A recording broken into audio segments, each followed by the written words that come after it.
We have successfully arrived at Phineas's orbital lab, Captain, and we are still in one piece.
Nice going.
Some Now, hold on.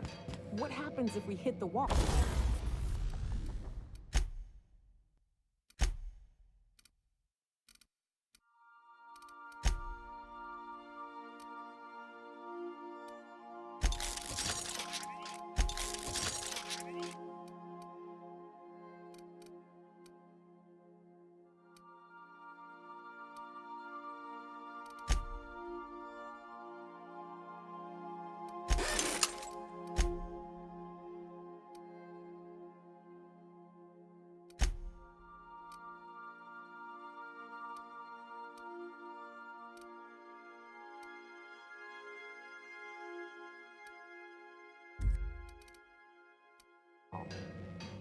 Most likely, the bullet will ricochet, which could be bad.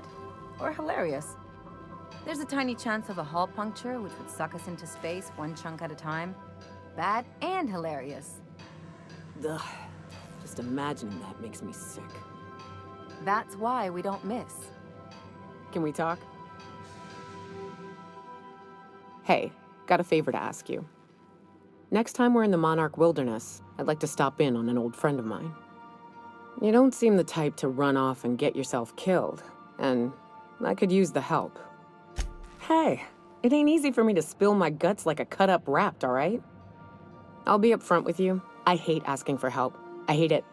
Every time I give someone the opportunity to disappoint me, they seem to make it their most immediate goal. But for this, I need help. Logistically, because it's dangerous. Emotionally, because it's dangerous. Well, all right. I admit a certain stain on my spirit, but it's your call. If you find the time, let's talk again.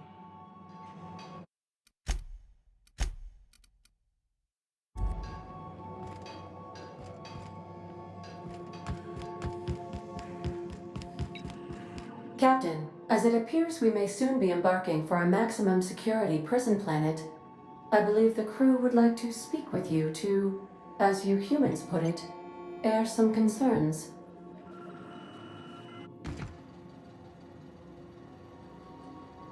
Those board goons kidnapped Mr. Phineas and hauled him away to Tartarus. How are we gonna get him out?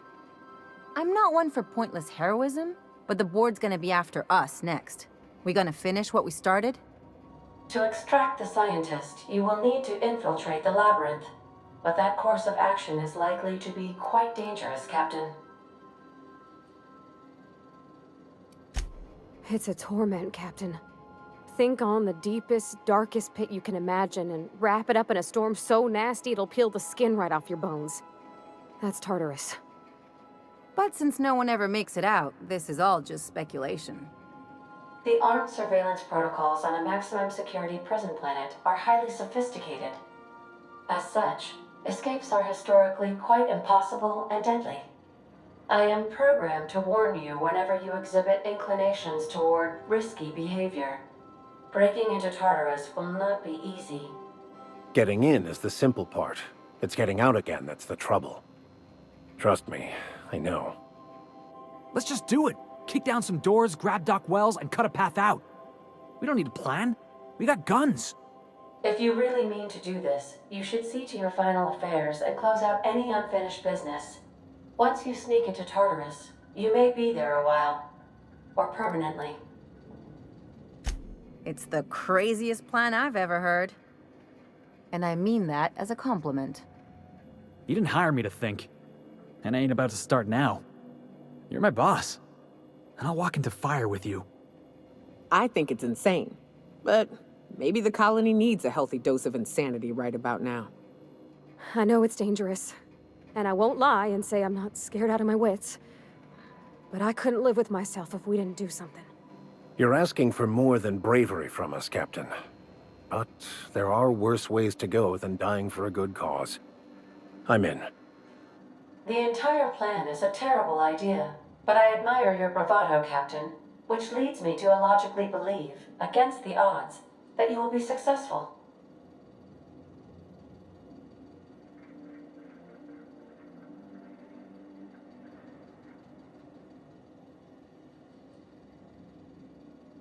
If we don't make it, at least it'll be a great story. Got my trusty tossball stick, got my ass-kicking boots. I'm ready, boss. Outstanding. You can count on us, Captain. We're crew. For real crew. That means we got each other's backs. Right? Never thought I'd volunteer to break into a prison. Seems like your tendency towards risky behavior is rubbing off on me, Captain. Waiting on your command, Captain.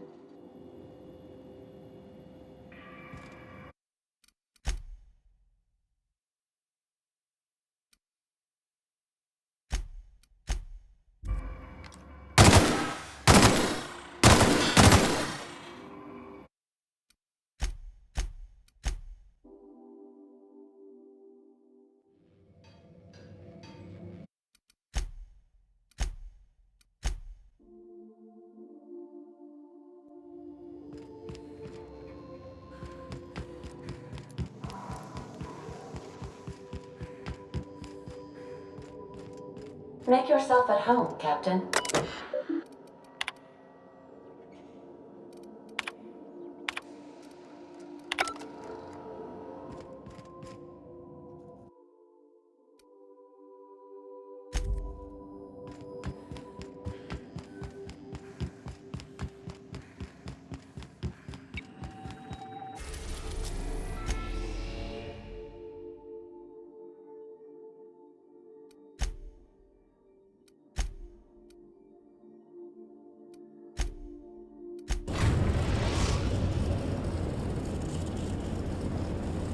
I am pleased to inform you that we have arrived at the labyrinth.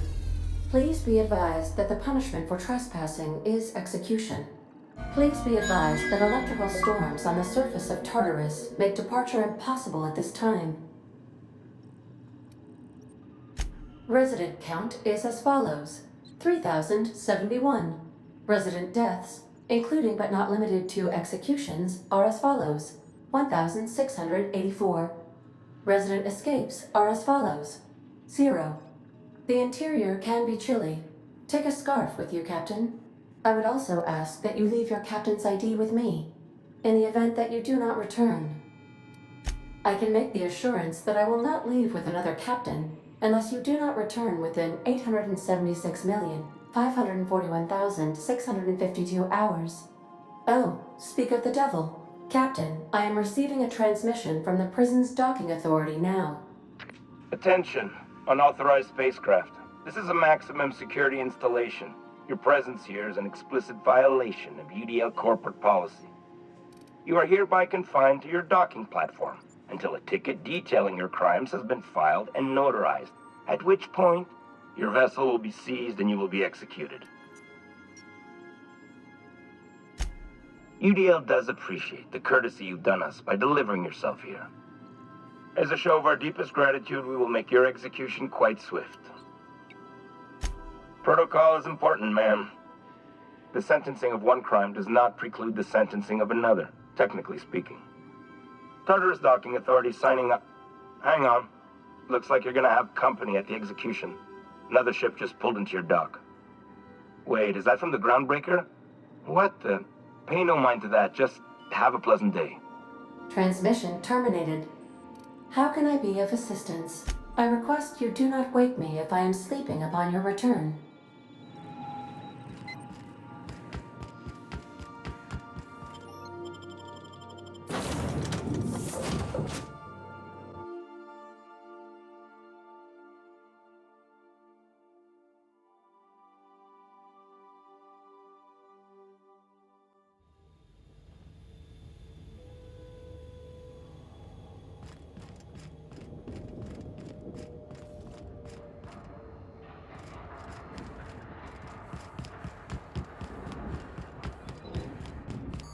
Captain did right by us once. What? Now What's that it's noise? ours.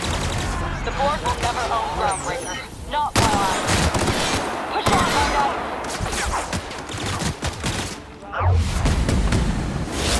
That does it. Time for a drink?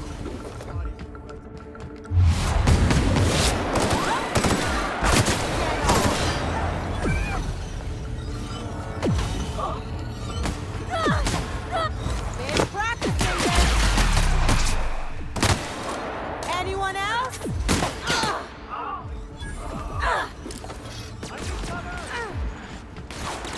Watch your left!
mind on seeing the inside of this place?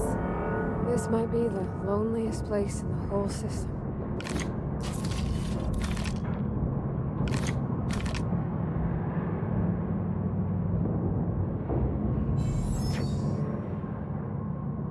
Yeah, huh?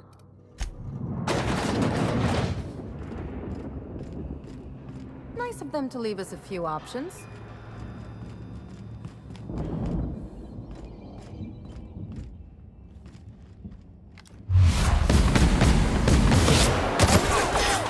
My kind of act!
Get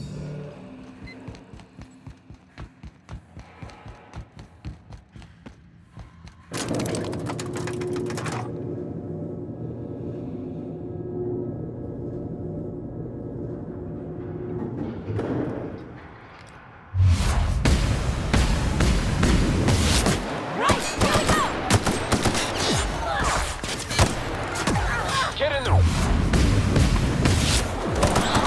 For Monarch! For Halcyon!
it comes to this, I'm just real glad to know you all.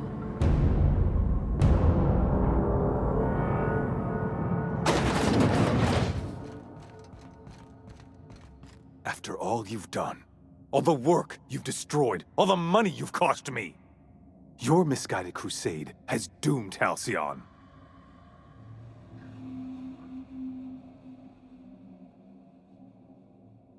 That crackpot's plan is ludicrous.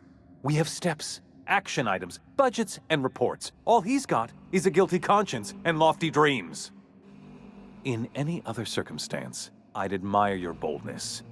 In this one, however, I have only 2 words for you. Fuck off. Psychopathic outlaws don't deserve the time. Thankfully, you're in a prison already. Find the nearest cell and wait until I'm done here. Then I'll drag you to the executioner myself.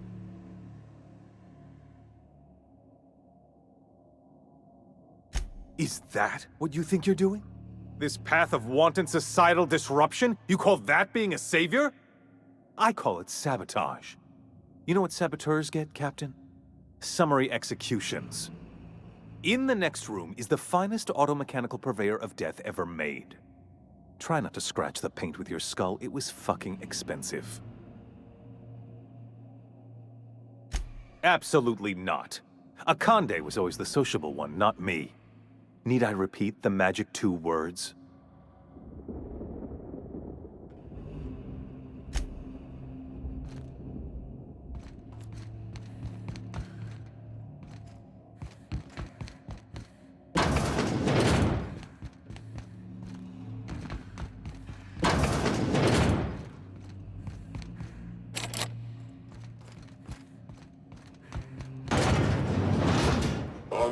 Security. Their mistake.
nothing.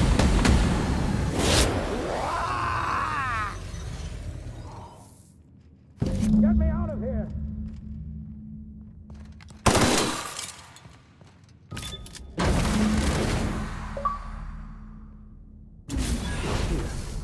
You made it. I can hardly believe my eyes. You didn't have to do this, you know. Risk your life just to save mine. I know, old friend. I know. Part of me wishes you'd left me here to rot. But what's done is done. You've left the board in tatters, but Halcyon is still on the verge of starvation. I just hope we're not too late. You and I are going to have to work harder than ever to save Halcyon. I'm afraid the situation is far worse than any of us ever anticipated. I wish I could be as optimistic as you, but we have a serious problem on our hands. Earth has gone dark. We haven't received a single message in 3 years. There's been no communication, no signals, nothing. 2 years ago, the Earth's Directorate's frigate disappeared on their way back to Earth. We don't know what they discovered when they arrived, or if they arrived at all. They haven't exactly been hands-on around here anyway. So there's one less rubber stamp to worry about. Earth is humanity's home planet, Miss Fenhill. The psychological effects of losing our original home will be devastating. You mean we're all alone out here? Really alone? I'm afraid so, Miss Holcomb. Halcyon is the only home we have left. Returning to Earth is no longer an option. Earth isn't going to help us. No one's going to help us now. We're alone out here, and I don't know if we're going to survive. Yes, certainly. I'll help however I can. I don't know what happened, but something must have gone horribly wrong. I don't know why Earth's gone silent. I don't even know if Earth exists anymore. We have no connection back to Earth, and return is likely impossible. We're completely alone out here. You might have heard of the Earth Directorate's frigate. Half the colony's entire military was on that ship.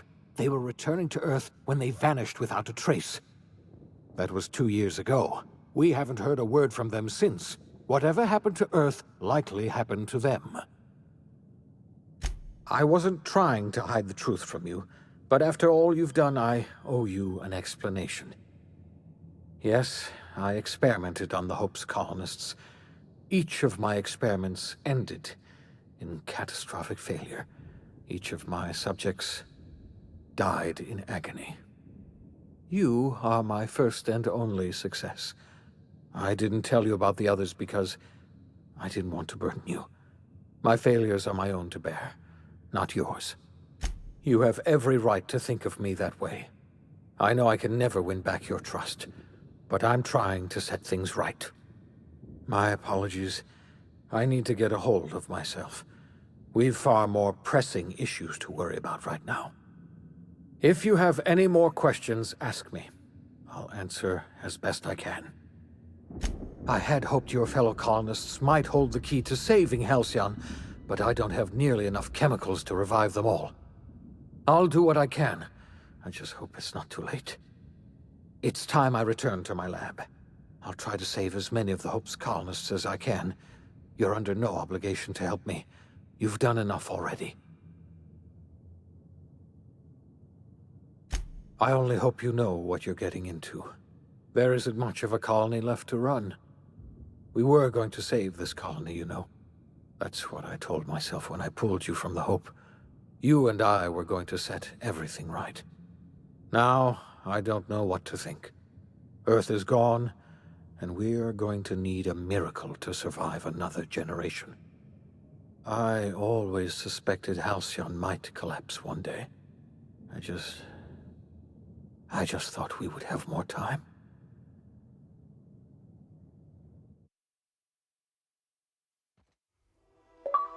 The OSI teaches that everything in the universe happens according to the grand plan. But the stranger that arrived in Halcyon was an unplanned variable. From the moment she landed in Emerald Vale, her actions altered the course of history. The events on Tartarus brought about the end of the board's authority. But the board's mistakes would haunt the colony for decades to come. The damage they left behind would require the work of a generation to repair. Dr. Phineas Wells began reviving a handful of the Hope's colonists: engineers, scientists, technicians, and intellectuals. They were among the brightest minds the Earth had ever sent out into the stars. The Hope scientists and engineers woke up in a colony descending headlong into total collapse. With no way to return to Earth, they had no choice but to band together and devote themselves to the cause of saving Halcyon. The people of Halcyon were nothing if not hardy. In the absence of the board's authority, many of the colony's settlements banded together with a single purpose in mind: survival. Life was especially hard in the years to come. Some towns dissolved by attrition and starvation, but most of them found a way to carry on. In the years to come, Halcyon was forced to reckon with its newfound freedom. The board was gone, and for better or worse, the colony was responsible for its own destiny. As the colony struggled to survive, the inspirational story of the iconoclasts spread like wildfire, and Graham was able to bring many of the smaller Terra-2 townships into the fold. However, his zealous obsession with spreading the word blinded him to the needs of a growing organization, and the movement was unsustainable at scale. The iconoclast way seemed to work best, and ultimately petered out on Monarch. Sublight Salvage adapted to the changes in Halcyon, shifting their business model to suit the times. Their claims of legitimacy were scrutinized, but ultimately unquestioned. Lilia Hagen would continue to protect her family as ruthlessly as ever. Adelaide McDevitt replaced Reed Thompson as the leader of Edgewater. She and her followers transformed Edgewater in their image. Anyone loyal to Reed was pressured into leaving town, and those who stayed behind adapted to her way of life. Adelaide transformed the old cannery into a new garden. The nearby Edgewater Cemetery provided a convenient source of fertilizer. Under the leadership of Junlei Tennyson, the Groundbreaker held firm against corporate influence. The ship's mechanical stability gave Junlei the time to educate a promising generation of engineers schooled in her family's traditions. The future of the Groundbreaker looks promising. The rediscovery of the Hope and the abandonment of the lifetime employment program forced Byzantium to come to terms with some uncomfortable realities about the state of Halcyon. While Byzantines were reluctant to surrender the luxuries they'd grown accustomed to, the board's diminished authority gave them little choice in the matter. Nearly everyone had to learn to make do with less. Some even had to get jobs. It was a dark time indeed. Your influence further cemented Ellie's perspective. She understood she could never truly rely on others, so she set about making sure she wouldn't have to. With a steady income from the life insurance payouts, she was finally able to afford a ship of her own. She enjoyed a long and infamous career running missions across the system. Some of them were even legal. Life in Halcyon was sobering for Felix Millstone. The grand revolution he dreamed of never came. There was no great awakening for the colony, no celebrations in the streets. There was only the hard, desperate work of trying to repair a broken colony. Felix never had a head for numbers, but if there was labor to be done, he was there to help. Eventually, Felix realized that the work of a revolution was done with two hands. After all he'd seen and heard adventuring with you, the vicar Maximilian de Soto renounced his faith and joined the effort to rebuild the colony. Ironically, he finally found the joy that had eluded him over the course of his life, and realized that perhaps he was always meant to be just a simple laborer after all. He quickly dismissed the idea. Though Parvati eventually grew comfortable aboard the Unreliable, she never quite came out of her shell. She seemed to prefer the company of Ada to the crew, and she could often be found neck-deep in cables and grease, telling Ada funny stories from her childhood. While the colony fell into chaos, she found an island of relative peace with Ada, and they formed an unusual bond. She decided to remain aboard the Unreliable permanently as its chief and sole engineer. As hard as she tried to drink them away, Nyoka's memories eventually overcame her. Traveling with the crew served as a constant reminder of the family she'd lost, and so she eventually returned to Monarch to get back to what she found most comfortable: the deep end of a bottle and the far end of a trail. Few have seen her since, but travelers often swear they hear her and her machine gun in the night, screaming swears and spitting bullets. Before his untimely death, Captain Alex Hawthorne had plans to restore and modify, for combat purposes, a sanitation and maintenance automechanical that he'd found in a state of disrepair in Emerald Vale's scrapyard. That unit remains broken down and forgotten in the Unreliable supply closet to this day. Minister Clark was released from house arrest, and his contact with you gave him a sense of renewed purpose and vigor. Once it became clear that no help would be coming from Earth, he threw his considerable efforts and talents into helping Halcyon manage the crisis before it. As for Dr. Phineas Wells, he spent his remaining years in his orbital lab. He was never able to come to terms with his own past, troubled by the decision of placing all his faith in the first colonist he ever revived, the infamous captain of the Unreliable. The revival project yielded mixed results. Phineas, weighed down by limited support and his own guilt, struggled to revive more than a handful of scientists and engineers. They made a heroic effort to solve the colony's problems, but with small numbers and facing long odds, their solutions never caught on. Only a few of the Hope's colonists were successfully revived. Wells died before he could see the fruits of his labor. He passed away a haunted man, crushed by the guilt of his failures. Small, petty factions squabble over what remains of the colony. Every attempt to reach out to Halcyon's neighbors is met with silence. And what about you, the unplanned variable in the history of Halcyon? You brought an end to the chaos on Tartarus and proved yourself the most capable leader left in the colony. You administered the colony in your own image. With the old power of the board destroyed, a new government of Halcyon rose with you at its center. With your steady hand, you guided Halcyon through the turbulent years that were to follow, and helped ensure the survival of the colony until the end of your days. No one knows what's happened to Earth, and no one knows what the future has in store for Halcyon. All we know for certain is this: the name of the Unreliable and that of its intrepid captain will remain the subject of countless stories for years to come.